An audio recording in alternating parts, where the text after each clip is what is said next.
Hi, and welcome to the Mind Your Business podcast with Sarah Spencer.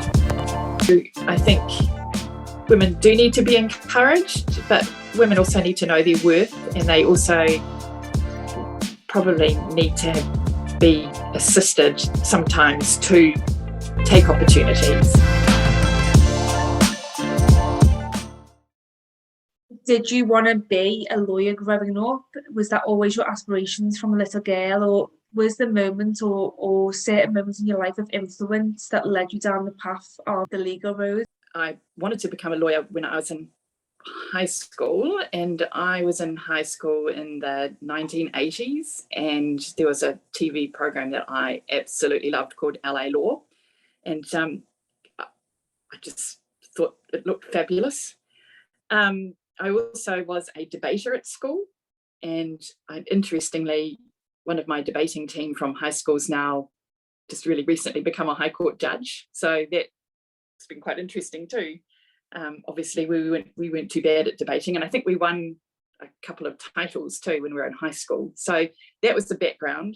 But I also really loved sciences as well as English and history at high school. So I was a bit torn, and I went to university, did law intermediate, but I was also doing sciences because I thought I might quite like to be a doctor or a pharmacist. But I think I made the right decision. And I know you've said you've watched LA Law, and there's certain TV shows that sort of had influence over your route that you took. Were you disappointed when you started studying law? Did you think it's not as glamorous, or it's not what it cracked up to be from the television? Practicing the law has been really interesting, and I think you are always learning as a lawyer, so especially in your first few years out of law school, it felt like a really steep learning curve. But I kind of like that. I like that there's always something new every day that you can learn.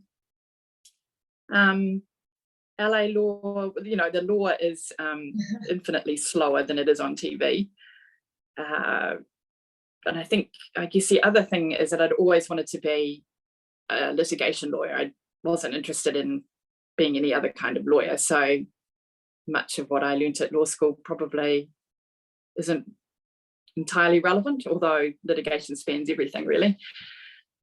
You have disputes about all kinds of stuff. But did you know at that point, when you knew that you wanted to be a litigator, did you know at that point what type of litigation you wanted to try your hand at, or was you quite open to what avenue you took in the litigation field? I wanted to be a family lawyer, to be honest, and my first job out of law school was basically in a litigation department where they did all different kinds of litigation, and I got to try all of them. So I did criminal, family, civil, and employment in my first job, and I very quickly kind of decided that family wasn't for me.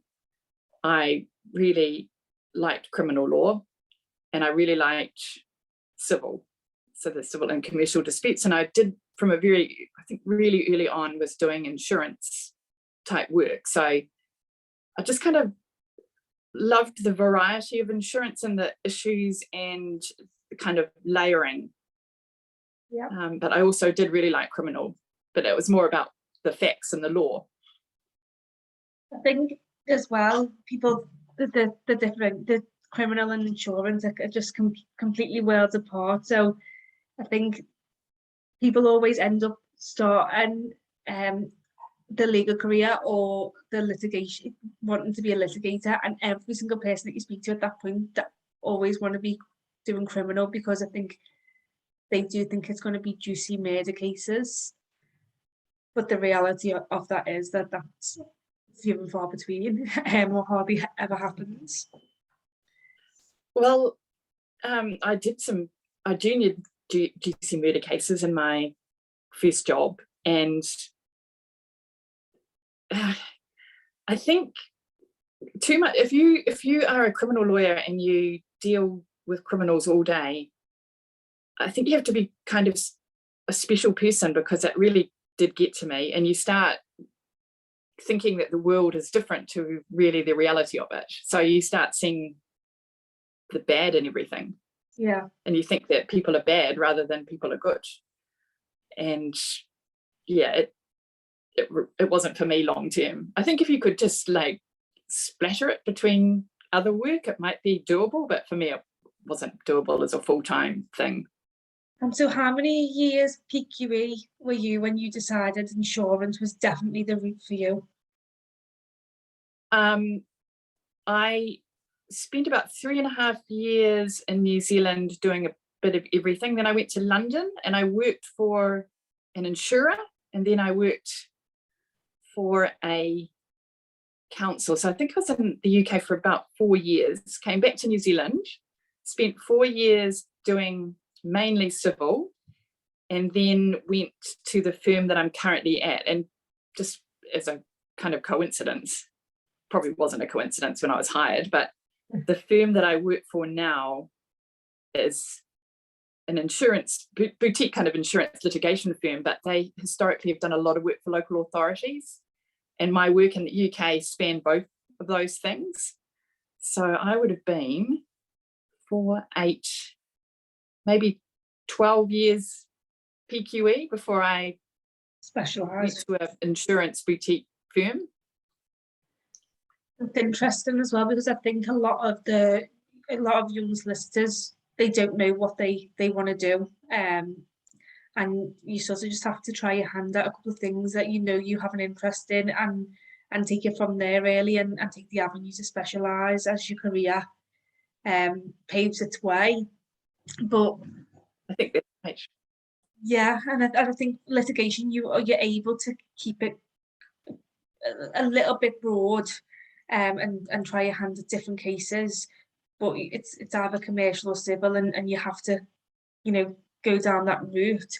But I think a lot of young lawyers do get scared of being pigeonholed from such a junior level, and then not being able to expand or change career paths, even if they're not entirely passionate of the area that they fell into. I think that's right. And you may have to take a pay cut, or just not. Yeah, it's tricky, and you may have to just feel like you're going back to square one and relearning. Yeah. If And you wanted to change. how did you find, when you come to London? This is a sort of a two-barrel question, really. One, how did you find the transition into the London market? And two, a transition into the London market and into the in-house sector? I struggled a bit with being in. I struggled with a couple of things. First of all, being in-house, it felt like we were instructing solicitors, and then those solicitors are instructing barristers. And in New Zealand, of course, we have a combined profession, so we're both. It's only, well, there are barristers, but they're very specialised, and in my firm we're both solicitors and barristers. So I found it interesting, but once I was used to being an in-house lawyer, it's actually really interesting to take the skills that you get from that and use them, because I understand what my clients are going through, or what they have to deal with. So they're dealing probably with lots of KPIs. They've got their own internal issues within their organisation, and they need their legal support to support them. So yeah, that was probably really useful for me in being in-house, to see from the client's perspective what their pressures were. In terms of London, I think, because I came from a provincial practice, so I was working in whangarei before I went overseas, and all of a sudden I went from being a very big fish in a small pond to an invisible fish in a vast ocean. And it was quite something. I don't think I didn't appreciate it at all. I think I just kind of naively just went over there and thought, oh, it'll all fall into place, and it did, but it involved some periods of being slightly anxious about getting a job, and then I fell back on my high school retail experience for a bit, because I arrived in London in November, which is probably not the best time. So I worked for Harrods for a couple of spells when I was in London, because I'd also went traveling through Europe another time and came back at a similar time of the year. Not the best time to get a legal job, but quite good to get a retail job. Yeah. Yeah. And I think, did your experience in the in-house industry, has that benefited you in terms of how it paved your way of your career choices upon returning back to the New Zealand market? Yes. So it certainly is instrumental in the role that I currently am in. And I would have been hired, I think, because of that local authority background combined with the insurance background, because I'd been in-house in both. It would have been more helpful, of course, for contacts if I had had that experience in New Zealand, but in terms of understanding the client, it's been helpful because I know what they have to deal with every day. And at what level would you say that you started to really develop that network of clients where you were able to say, I've got an established client base here and I'm ready for partnership? Well, to be honest, I had when I left New Zealand to go overseas, I had quite a good client base, and I had become an associate at about 3 years out. So I was being groomed, I think, by the partner that I was working for to probably take over from him when he went to the bench, but I didn't know that at the time. And when I went overseas, I was only going to go for a year, and then a number of things happened, but I stayed in London and didn't go back. And I guess when I came back to New Zealand too, in the firm that I was at before my current firm, I had a client base as well, and there were lots of also existing clients of the firm that I had done work for, but they were very adamant they didn't want any female partners. They'd had one previously and she had children and left. They didn't like that.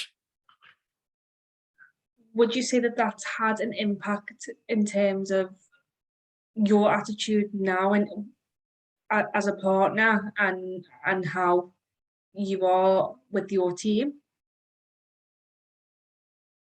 I think I was kind of shocked at that attitude, because I had been at the provincial law firm in Whangarei where they had a female partner.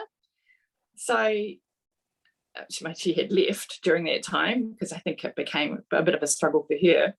But I'd always seen there'd always been a woman in partnership in any firm I'd worked in, except for and firms in London. When I was over there were women partners that we dealt with in law firms. But this particular firm had no women partner. So yes, it made me feel really annoyed and angry, and it was unfair, because there were a lot of really good women in that law firm, and all of them left. And all of them are doing really well, actually. Yeah. Has that changed in that firm since you've left? Yes, I think so. Yeah. But I think they probably would have had a real issue with retention, because they would have had women working for them who were really good, and then if they had no prospects, they would have all left. So they would have had to make women partners, otherwise they were going to not survive. Well, that's certainly not thrive. And I think that's why there's a huge amount of women that move from private practice across to in-house. I think that's probably, and in-house is probably kinder to women. I mean, the law is relentless and a really difficult career, and I think if I had known how difficult it was in terms of workload and stress and all those kind of things, I just wonder if you would choose it if you knew. Just there are challenges involved in the law. I know that at the moment I'm coming back from being ill, so I've been off work for a number of months, and I'm trying to have a graduated return to work, but it's actually really hard. Unless you just say, I am stopping work after 4.5 hours, you can't really do it. There'll be deadlines that have to be met, so you need to get it done. So if it takes more than 4.5 hours, you're going to have to do it. So I understand the struggle. And it's a mentality shift as well, isn't it? I mean, you've been working so hard for so long and to reach that partner level and keep your clients happy. And I know you haven't taken time off of choice, but even when you're trying to ease back, I mean, and you know, last week when we met, you mentioned that you do find it hard to switch off. You always want to keep going, and you'll still keep one foot in the door to keep clients happy and your team happy and keep the ball moving. So yes, you just want, I think too, when you're in a partnership role, you're also in a management role, so you want to make sure that your team's okay, that you know that they've got someone that they can come to if they need to, and yes, of course you want your clients to be okay and happy and for deadlines to be met. And I am someone that is really driven to meet, you know, expectations and deadlines. I get really upset if I don't meet people's expectations.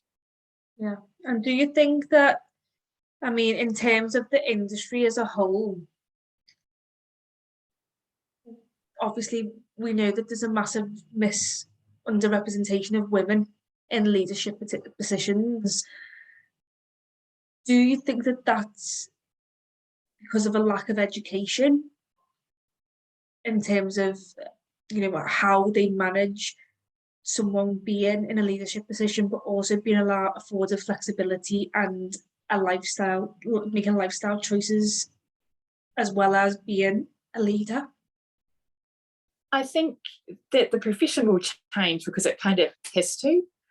And I think that we've got a generation now that are much more focused on well-being and working smarter, I think. Historically, we were at the beck and call of our bosses, and I know that when I was a young lawyer, I worked incredibly hard. I used to come to work at 8:30. I used to go home and watch Shortland Street at 7, eat my dinner, and I used to go back to work because I worked not far from where I lived, so I could go back to work to 9 or 10 o'clock and then go home, go to bed, get up, go to work again. But I was always really conscious that I needed to build trust with my boss so that if he gave me something, he knew that it would be done when he wanted it done by. And I just think now I'm really conscious that I can't just pile stuff on people and expect that they will work till 9, 10 o'clock at night and all weekend to get stuff done. I mean, I remember having Easter cancelled because there'd been an instruction come in last minute for court just after Easter. So I just cancelled my plans and happily worked all Easter. But I just can't imagine that happening now. And if it does, it's probably not good.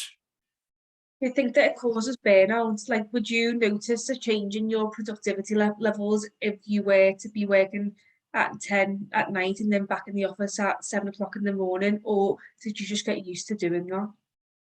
I think I was young and I probably had lots of energy, but I've always been pretty good at taking breaks and having holidays. So, apart from recently, where we haven't had the opportunity to have holidays, and it does feel like you spend a lot of time in the last 2 years working.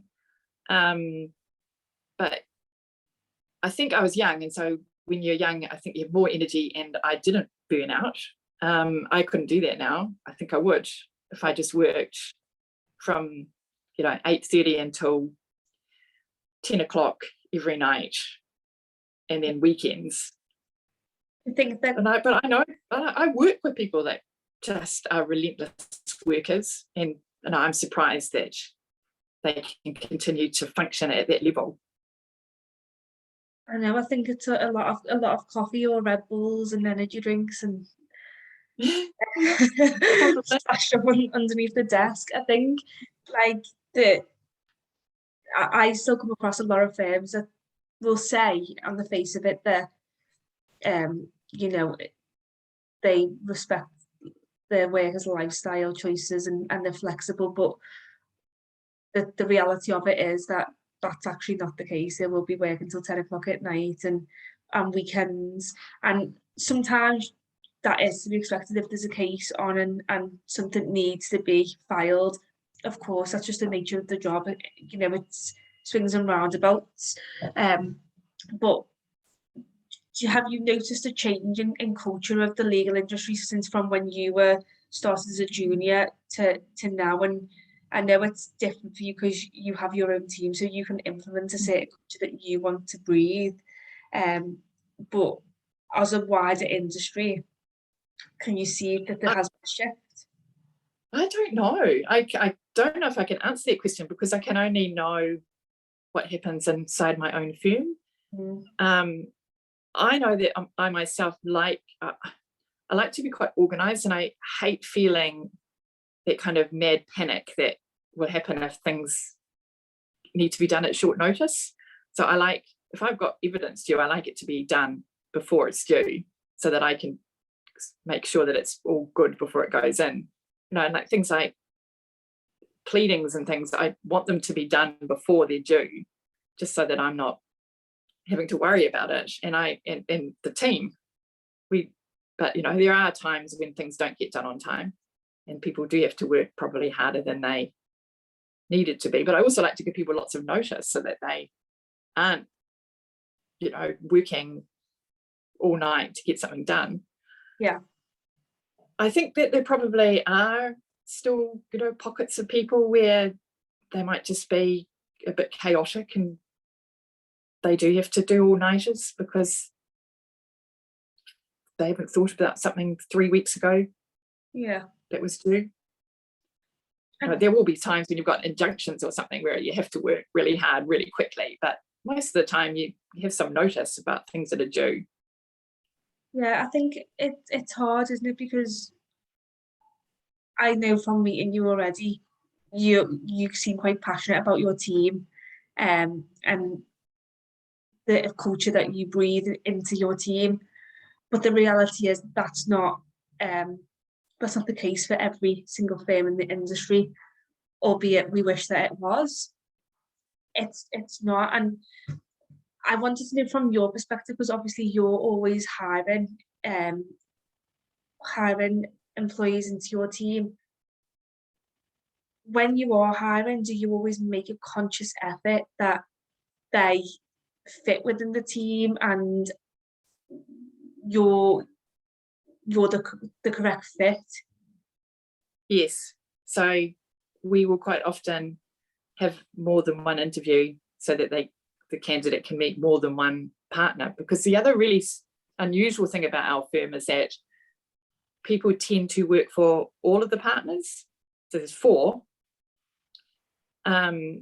So we don't have strict teams. We will, a piece of work will come in and I'll consider it and think who would be the best person to work on this piece of work with me, and I can pick that person from anyone within the firm, and the same with all the other partners, so they can choose a team for that particular piece of work. So for an example of that is I've had previously a case about a mine, and another piece of litigation came through recently, and I thought I'm going to use the same solicitor that assisted me with the other mining case on this one, because she will of course have a knowledge of all the terms and things that are associated with mining. And I think that's the same with the partners, my other partners. They'll think, oh, that this piece of litigation is more suited to this other person in my team. And I've probably gone off on a tangent here, but yes, we do look for people that will fit within our team, because we kind of we've got about 20 people, so we're a bit like a large family. We want that kind of feeling within the firm, and we want people to feel comfortable coming to talk to us if they've got any problems, and we want people to help each other. And with your, I guess, with your experience, your past employer, where you say, you know, there was no female partners, there was a massive underrepresentation of female leadership at the top. Does that affect you now in your hiring decisions, or the direction in which you pull the firm? Are you always conscious to have a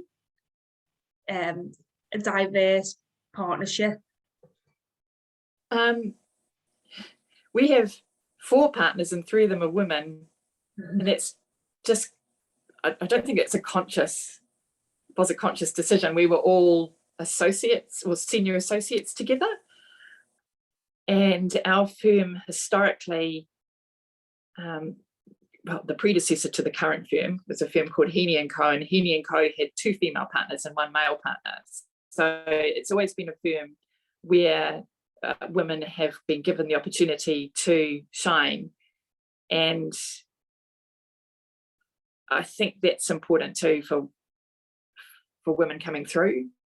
Like, it's easier if there are role models or mentors or people that you can see that have achieved what you want to achieve. And we were lucky in that we had 2 outstanding women lawyers in the partnership of Heaney & Co that the 3 women partners that are in our firm now worked with.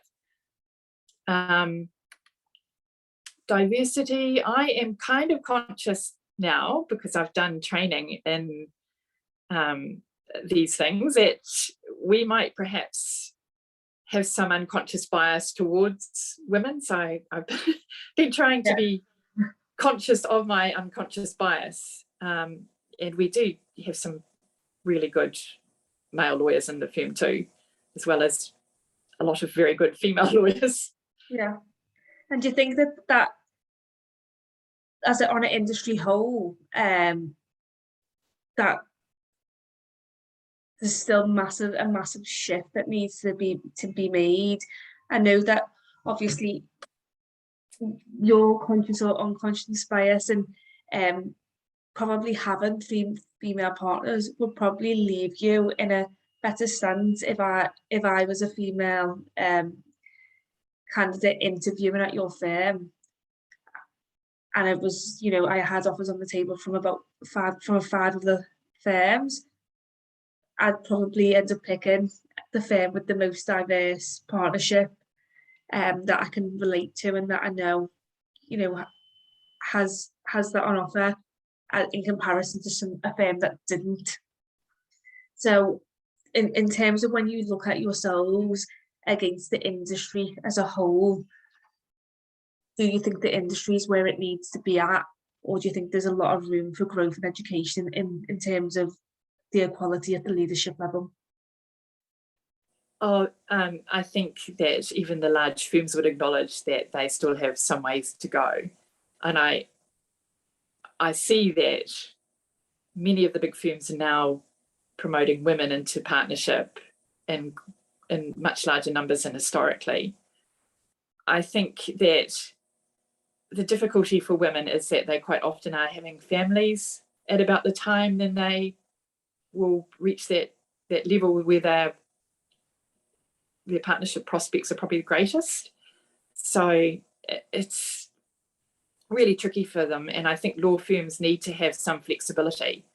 And for example, when I had my daughter, I was at senior associate level, and my employers let me come back part-time working from home. So I used to do afternoons when my daughter she used to go down for a sleep. She's a massive sleep in the afternoons. I think when she was about 6 months old, from 6 months to a year old, I used to work 3 hours a day. So basically half my billable usual targets, and did that. And so look, it would be really good if law firms put some flexibility in there and allowed for women to have have a family and have partnership prospects. And I think that they are doing that, but there's still a long way to go. If we could look at that recent James Turner Hopkins disciplinary case, that stuff is obviously was going on there, and it probably still is going on, to be honest, and it shouldn't be. It's outrageous, and it has been outrageous for years. I mean, I think that case has raised awareness massively. Yes, Shined light on the legal industry and on a whole, which in turn has created a massive change. And the thing that I guess scares me is that has it created a change because people are under microscope, or has it created a change because people generally have had a shift in mindset? I think there'll be a lot of scared people. I think. Yeah.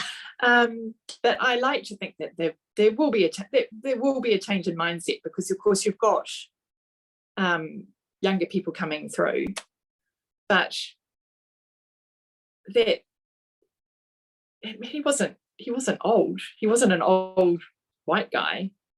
He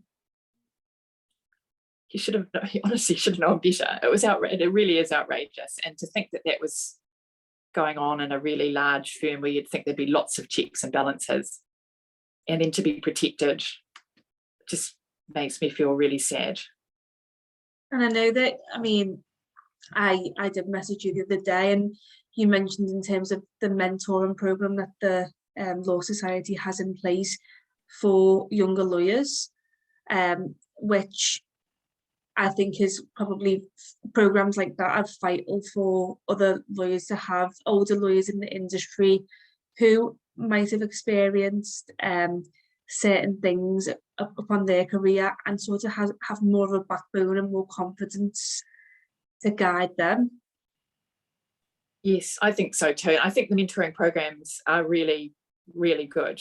So I know that the Auckland Women Lawyers Association and the Law Society both have mentoring programs. We actually also have one inside our firm. So we buddy up we buddy up our new solicitors with someone senior, so either one of the partners or one of the senior associates, just to help them guide them through how the firm works, and if they've got any issues. Yeah, and I think that's the really good ideas. The only thing that I would say is that sometimes it is nice to speak to an external person that isn't in the firm, just in case it is. I agree. And someone is scared that it's going to go back to someone in power, or it's going to be workplace gossip. Yes, and I think it's one of the things one of the pieces of advice that I'd give to any young lawyer is to have people that they can go to, so externally, even internally, you have some friends, and have someone hopefully more senior than you that you can go to if you've got any issues or any concerns or any kind of ethical dilemmas. Because I've always been really lucky that I've had other people that I can talk to externally from my employer, and I've always had that throughout my career. Yeah, I think that and knowing Auckland and the New Zealand market anyway, a lot of people do have a bunch of friends that are lawyers in other firms.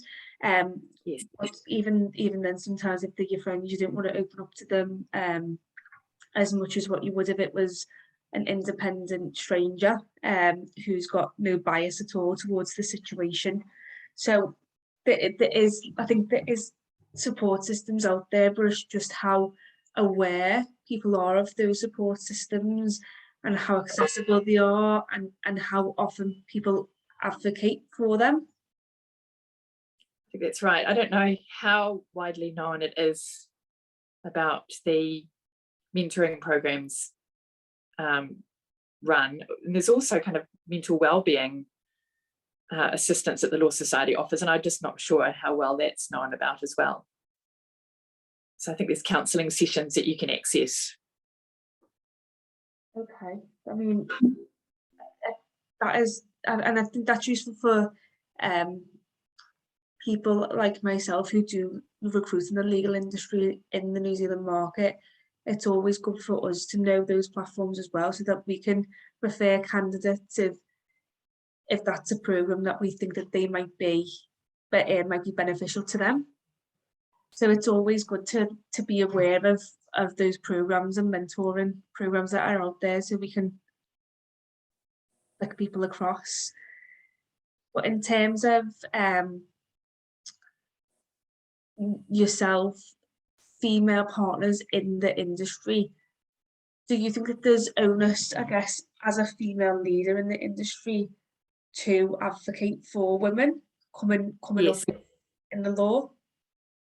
Yes, and I think we should give other women opportunities to shine.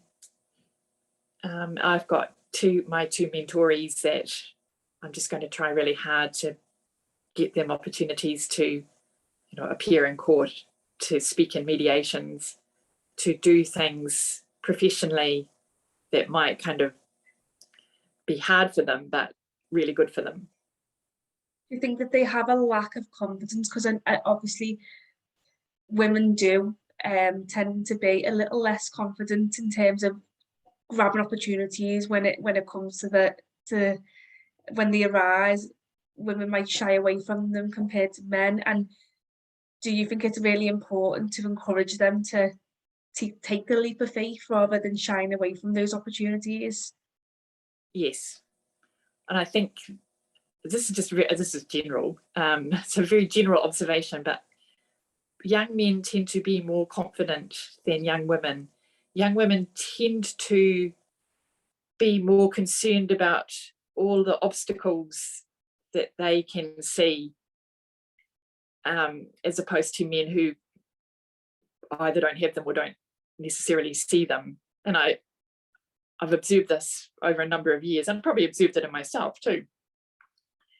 So I think women do need to be encouraged, but women also need to know their worth, and they also probably need to be assisted sometimes to take opportunities. But I think that I always took every opportunity I could to get better. And I think we need to encourage women to take those opportunities too, and perhaps create them so that they can have them. Absolutely. I think that's key, isn't it? I think especially when they can relate to you because you're a female in leadership in the industry, and probably an inspiration to many of the women that you are mentoring and having your team. So, a little bit of a kick from you and a little bit of a helping hand in the right direction probably goes a long way, more than what anyone realizes. Yeah, and I think that women need to have men too, that we do have men that are also in our corner and assist. And I've been really lucky. I think the more I think about it, the more I look back on Gordon Whiting, who was my first boss partner in the law firm I worked with. He just was probably way ahead of his time. And I never felt in my first job that there were any obstacles, really. It wasn't until I left my first job and went out into the world that I could see those obstacles, and kind of was confronted with quite a few of them, and bad behavior and by some of my male colleagues. Yeah. But yeah, I was really lucky, I think, because that first experience probably gave me confidence that I may not have had otherwise. Yeah. If I had a terrible experience in my first job, who knows, I might have left and done something else. I was just about to say, when you did enter that job where you didn't feel encouraged or supported, did that ever make you think, I'm going to just, shut up shop and not persist in your goals of becoming a partner? And I think, yes, I was. So when I left that firm, and went to see a recruitment consultant, I did say I probably would be happy to go in-house. I just was kind of over the unfairness of working inside a law firm and watching people who were not as good as me be promoted or get paid more or, get better work. And it was the recruitment consultant that said, well, maybe it's just the law firm and not the practice of law itself. It's probably just the firm you're in. You need to work in a different firm. And so, yes, I did exactly what I said before. I had a number of different job offers at that time, and I picked the one with the 2 women partners. Yeah. And here you are. And here I am, yeah. And those 2 women partners are probably pretty instrumental in me being where I am now. Yeah. And probably influential in you wanting to pave the way for other females as well. So yes. It does have a knock-on effect and a bit of a ripple effect. I agree, yeah. And David Heaney too, who was the senior partner of the firm, he always had looked after the women in the firm. So he was one of the partners that allowed me to come back working part-time when I'd had a baby. They were always pretty flexible with their senior women staff because they wanted to retain them. Yeah. There were some issues, I think, when we were really busy where they didn't let some people come back after maternity leave part-time, and they lost some people because of that. But yeah, I came back from maternity leave full-time, so I didn't have that battle. Has that changed? Has that changed since? I mean, well, we as Heaney partners, we allow our female staff who are coming back from maternity leave to work flexibly and to work part-time. And what effect has that had, I guess, on the business as a whole? Well, it's just meant that we kept a couple of people that we really wanted to keep because they're phenomenally good lawyers. And I just think that it's really short-sighted to kind of stop a career path with someone who's really good because they exercised their right to have a child. Yeah. I think last time when we spoke, I always remember you using this line that, you as a partner, you invest so much into your staff, and it would be absolutely crazy for you to not retain them over them. That's right. To have a baby. And it's right, like the market's so candidate short. It's not like you could afford to lose staff, especially when the ones that you have invested so much time into training and working alongside for 5-6 years. Right, yeah, and they're almost like family by that stage. A good person in your team is more than just an employee. They're your friend. Yeah. They're part of your kind of work family. I think if anything, probably women come back 10 times more productive because they're happy to just get some time and independence of their own, and they know that when they go home it's family time, so they're trying to squeeze everything in to the part-time work, but they want to be productive. They want meaning other than just being a mum. They that's their livelihood too. Yeah, and quite often it's a passion. If you really love your work and you love your clients, or both, or your colleagues, it's there's some joy that you get from it that's difficult when you don't have it. Yeah, I think that it offers, motherhood something. Is something new. If it's your first child to someone, but their job is something that they know, that's their comfort zone. That's where they're vibrant and confident in. So, to go through motherhood, obviously it's a beautiful thing, but to be able to go into the office and do something that you've been doing for your whole life, and it's what you know and what you love, also offers something to their mental health that is Yes, I think important. that's right. I used to go, and so when I was in the 6 months where I was working 3 hours a day, once a week I went into the office to, I think, help with kind of like almost like a MP's, electorate meetings. So people would come to me if they had any questions and needed any help.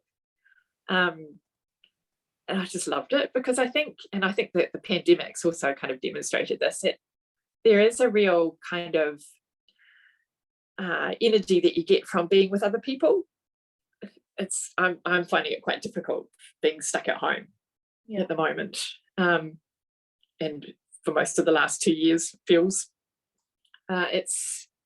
you do get a real kind of jolt and joy from being with other people and sharing things, work, Yeah, you've all lunch. got that in common, haven't you? That you're all pulling in the same direction. You're all passionate about the same area of work and working on the same cases. So it's a type of energy that you do miss. It's part of you.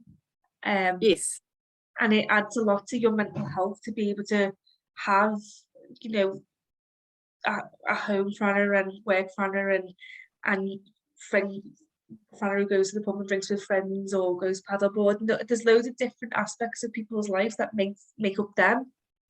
yes, And I think if you take away one part of someone, it has an impact significantly on their mental health, which then has a knock-on effect on their productivity. So you have to look at it in a whole as well of, are you getting the most out of your employees? yes. Offering them enough as an employer to get the most out of them. I think being able to work when you do have a little new baby too is, I think, well, I actually found it quite hard, because when I was in my mid to late 30s when I had my child, and it's all really new to you and you're not quite sure if you're doing it right. And that's different when you're a lawyer. I knew what I was doing with that. So, Yeah. there was a lot of anxiety about being a new mother, I thought, anyway, that Yeah. I didn't experience in my professional life. No, that's exactly right. I mean, obviously I've got an 18-month-old, so it's all very new and fresh for me, but I absolutely love my job, and I probably realised it a little bit more after having my little girl. Yes, And to be able to, I mean, don't get me wrong, I know it's 9 o'clock at night now and I'm still working, but I think to be able to be a mum and have a little one, it empowers you a little bit more to be the best role model that you can be and do the best that you can for a different yes, purpose other than just achieving it for yourself. I think that's right. Yes. And do you have a little girl?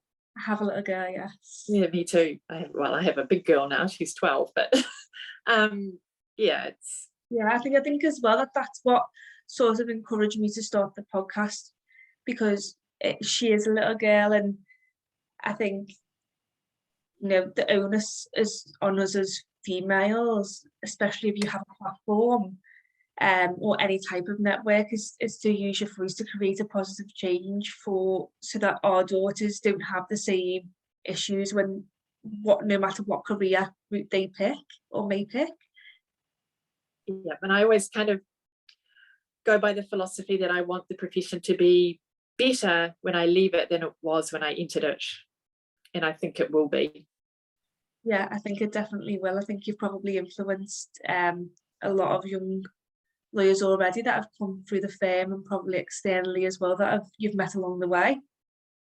I hope so. We have, because we've got lots of people that have come through the firm that we're still in touch with, who might be in the UK, in other firms. We've had our two senior associates actually started with us when they were quite young, went away and came back. So it's great. We've managed to pull them back into our henny web. Yeah, that's for itself, doesn't it? Do you think that COVID's impacted how firms have, I mean, do you speak, I'm not sure if you speak to other partners in the industry, I imagine you do, but do you think that COVID's had an impact in terms of how partners view flexibility and the culture of a firm? I think that I think we were all surprised at how well it actually did work. And I think we'd always had that kind of flexibility. Well, we certainly had while I was within the firm, because I worked from home when my daughter was a baby. So we'd always had the ability to work from home if we wanted to. But I think I was even surprised how well it did work for an entire firm. So not just lawyers, but also support staff. We had our PAs all set up at home as well. And from my chats with other lawyers and other law firms, it does sound like at the moment with our Omicron kind of surging here, that most firms are at home. Yeah. I think going forward, we might have trouble pulling people back into the office. There is a kind of, as I said before, there's an energy that you get from being together too, which is important. Yeah, I think everybody works differently, don't they? I absolutely hate working from home because I know I'm not productive. I get distracted too easily. But loads of people are just as productive working from home, and it's affording that trust and respect for your employees to know their personalities and recognise their traits and what works best for them. Yes, I think that's right. And I think the more senior you are, the better it works being at home. I think for young lawyers, it's really good to be with senior lawyers so that you've got someone to ask questions of, you've got someone to watch to see how they do things. And I think you've also, if you're there and the partner's there or the senior associate's there and they see you, they're more likely to come and give you a piece of work, ask you if you've got enough to do and say, oh, I need this done, can you do it? So I think it's also important if you're a young lawyer to be seen. Yeah, be clear about where you're spending hours. Yeah, well, you just need to look keen and be seen and get stuff done when you say you're going to get it done. I think that it will definitely shift. I think that is the silver lining for COVID in the legal industry, is that partners that were probably really against flexible working and making that shift over, if they've sort of been forced to with no choice and they've had to see the benefit. So that is definitely a positive for firms. But in terms of getting that shift in culture, in terms of retaining staff from moving in-house and retaining females in particular who are at that senior level, I think that there definitely is more education and more advocacy to be done in regard to that, but it's definitely moving in the right direction. I think that's right. I mean, we've got a staff member that probably no one, or people may not know. She's actually on maternity leave at the moment, but she lives in Dunedin, and she just was working from home for us when she was working. So we've even got people that aren't even in Auckland, where our office is, that are working for us. Yeah, and the business will probably prosper more because you're not taking such a linear approach to business and to work. Rather, you've got quite a broad mind frame and happy to work differently to the rest.